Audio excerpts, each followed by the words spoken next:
కలిగినటువంటి అసౌకర్యానికి మా జిల్లా ఇన్ఛార్జ్ మంత్రి గౌరవనీయురాలు శ్రీమతి కొండా సురేఖ గారు కలిగినటువంటి అసౌకర్యం పట్ల విచారాన్ని వ్యక్తం చేస్తూ అక్క భవిష్యత్తులో ఇట్లాంటి పొరపాటు చేసేటువంటి వెధవలు ఎంతటి వాళ్ళైనా అటు పార్టీ పరంగా ఇటు చట్ట ప్రకారంగా మీకు అండగా నిలబడతాం. తప్పు చేసినటువంటి వాళ్ళని జైలుకు పంపించేంత వరకు దాకా మీ తమ్ముడిగా మీకు అండగా ఉంటానని చెప్పి ఈ సందర్భంగా తెలియజేస్తా ఉన్నాను.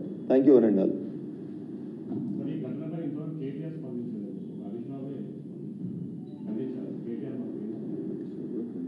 హరీష్ రావు గారు కూడా స్పష్టంగా చెప్పాల్సింది, ఆ అకౌంట్ మాది కాదు, లేదా టీఆర్ఎస్ పార్టీకి సంబంధం లేదు, నా ఫోటో వాడుకొని కొంతమంది వ్యక్తులు తప్పుడుగా పెడతా ఉన్నారు, వాళ్ళ మీద చట్ట ప్రకారం చర్యలు తీసుకుంటారని మాట్లాడి ఉంటే హరీష్ రావు గారికి ఇంకొంచెం గౌరవం పెరిగేది. ఏదో విచారం వ్యక్తం చేస్తా ఉన్నామని చెప్పి చేతులు దులుపుకొని పోతా అనేది సరైనటువంటి పద్ధతి కాదు. ఎందుకంటే సిద్దిపేట కూడా జిల్లా ఇన్ఛార్జ్ మంత్రి కొండా సురేఖ గారే కాబట్టి హరీష్ రావు గారు తొందరగా స్పందించినట్టున్నారు.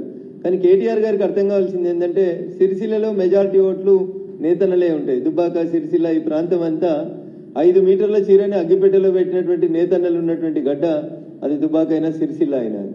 ఆ గడ్డ మీద ఆ వర్గానికి సంబంధించినటువంటి ప్రజల ఓట్లతో గెలిచినటువంటి కేటీఆర్ గారు ఇంకా స్పందించకపోవడం అనేది పూర్తిగా వారి అహంకారాన్ని సూచిస్తుంది. నేను సిరిసిల్లకు వచ్చినప్పుడు సిరిసిల్ల నేతన్నలకు నేను సవినయంగా చేసేటువంటి అప్పీల్, మీ ఆడబిడ్డను అవమానించినటువంటి వ్యక్తి మీ గడ్డకు వచ్చినప్పుడు తప్పకుండా తగు రీతిలో బుద్ధి చెప్పాలని మా సిరిసిల్ల నేతన్నలకి సవినయంగా నేను ఈ సందర్భంగా అప్పీల్ చేస్తాను.